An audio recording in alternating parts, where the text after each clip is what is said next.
Baik, selamat pagi. Perkenalkan, nama saya Hitor Gobak. Saya salah satu mahasiswa dari kampus Universitas Cendrawasih, Fakultas Fisip, jurusan Ilmu Sosial dan Ilmu Politik, program studi Ilmu Pemerintahan kelas regulasi 1 angkatan tahun 2022.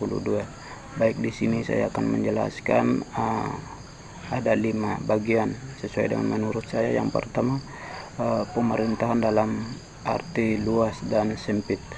Pemerintahan dalam arti luas adalah semua organ-organ, badan atau lembaga-lembaga, alat perlengkapan negara atau aparatur negara yang menjalankan berbagai macam kegiatan atau aktivitas untuk mencapai negara. Terdiri dari lembaga legislatif, eksekutif, yudikatif.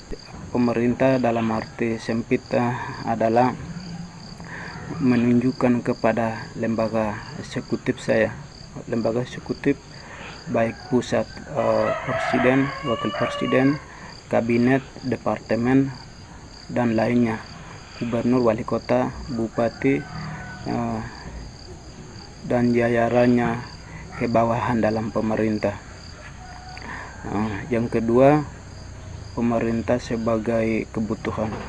Pemerintah sebagai kebutuhan adalah ketika masyarakat atau manusia belum mengenal pemerintahan, mereka hidup dalam komunitas-komunitas kecil bersifat otonom, berpindah-pindah dan membelanjakan sebagai besar energi mereka untuk mempertahankan diri dari serangan komunitas-komunitas yang lain, perampasan atas hak orang lain, perkosaan, dan melakukan pemaksaan yang dilakukan oleh mereka yang kuat terhadap yang lemah. Baik, yang ketiga, ilmu pemerintahan menjadi ilmu pengetahuan. Ilmu pengetahuan adalah pengetahuan dan ilmu digabungkan menjadi satu dan mempelajari tentang sesuatu. Objektivitas formal umum atau tentang negara. Material khusus mempelajari tentang pemerintahan atau lembaga-lembaga. Baik, yang keempat, pengertian kekuasaan dan sumber-sumber kekuasaan.